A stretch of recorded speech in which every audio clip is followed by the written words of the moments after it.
In section 4.3, we are going to learn a little bit about X and Y intercepts. So this video is going to be just a short video to introduce us to that term, since it might not yet be in our vocabulary.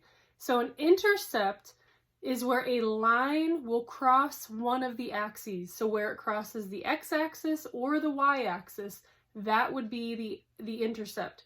So if it crosses the x-axis, it's called an x-intercept. And if it crosses the y-axis, it's called the y-intercept.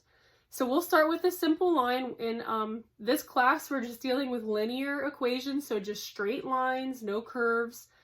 So we're just going to look at this one and see if we can identify the x and the y-intercept. Okay? So where does this line cross the x-axis? Well, it crosses the x-axis at -1, -2, -3.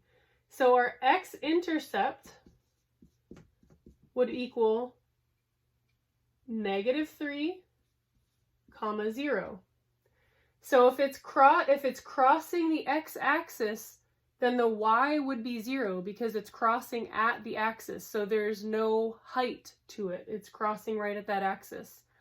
So for our y-intercept, looking at this equation or this line, if we start at the origin and we're going to count down again, so -1, -2, -3, -4.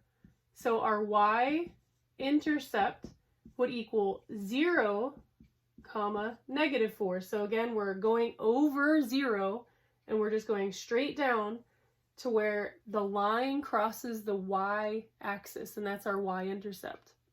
Okay? So for linear equations, there is always going to be an x and a y-intercept. At some point in this infinite rectangular coordinate system, the lines will cross the axes at some point because the lines themselves are infinite. So there will always be an x and a y-intercept. In the next video, we'll learn how we can actually find those from an equation if we don't actually have it graphed out yet. Now in later classes, you're going to be dealing with some curved lines, maybe not lines that look just like this, but so this is a pretty complex equation represented here in a graph. But just for the purpose of identifying the x-intercepts, a line, if it's curved, can have more than one y-intercept. So if we look, let me use the same colors here, our x-intercepts are going to be at -4 and at 2.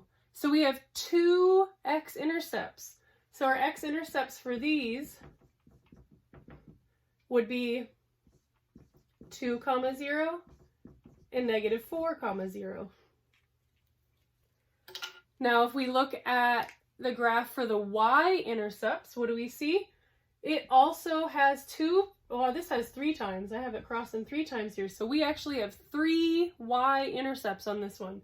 The line crosses the graph up here at 1, 2, 3, 4, at -1, and at -5. So our y-intercepts would be 0, 4, 0, -1, and 0, -5.